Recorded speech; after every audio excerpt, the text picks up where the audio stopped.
The Great Escape. This and other wisdoms of I Am conveyed via I Am Wisdom on Substack.com. Written by Mark Bell, August 27th, 2024. Starting with the premise that we are trapped within a prison, what do we do? Where do we go from here? The answer is to realize and accept that one is in prison, be it a torturous hell or a simulated paradise. For the one in hell, it is more clear that they are imprisoned, at least until a semblance of comfort and safety is found within routine. Step outside yourself for a moment and look anew at life as lived by you. Do you recognize familiar routines that add comforting stability to your life? Will you accept that your life is at least somewhat comforting and safe? If so, why change? Why rock the boat? Why fix what appears to work? Has the ritual of paying taxes become bearable, if not safe? Does the idea of having physical things make you feel worthy? Does the allure of an institutionalized education give you hope for your future? Does that job quell the gypsy within you? Does war over there give some degree of normalcy?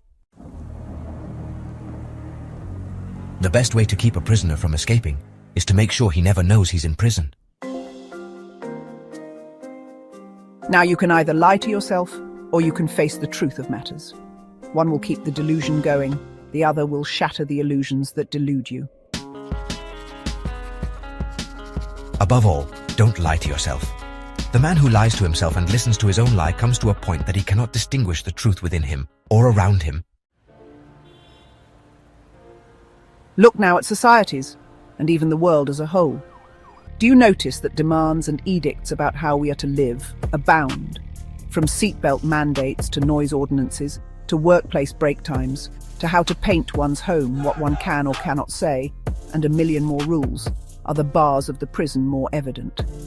If not, you should stop reading, for this message is not for you. If, however, you are seeing a bit more clearly, it is time to take the next step. Now that life in the Matrix is a bit more clear, you must stop living robotically, comfortingly and safe or not.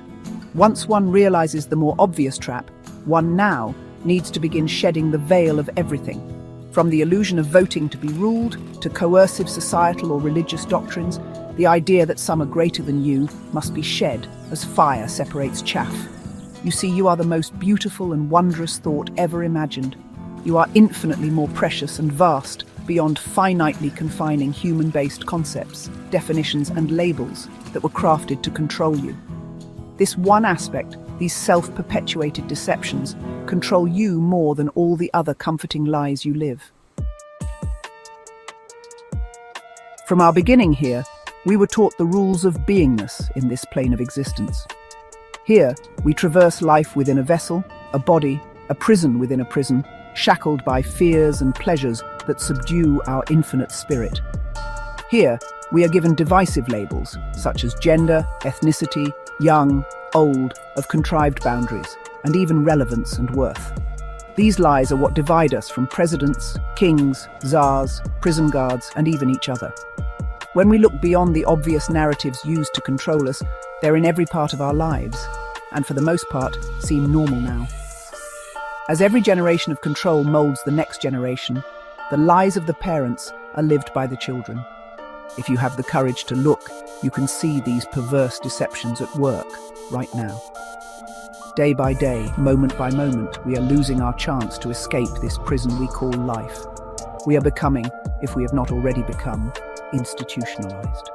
In that state of being, our future existence is written within each of us and guarded now by bars we forged. The next step, our escape, is in our hands. From choices we make right now, we can leave this prison of ours. Again, we must first realize that we are the most beautiful cognizant energy, life of the divine, of God, ever imagined.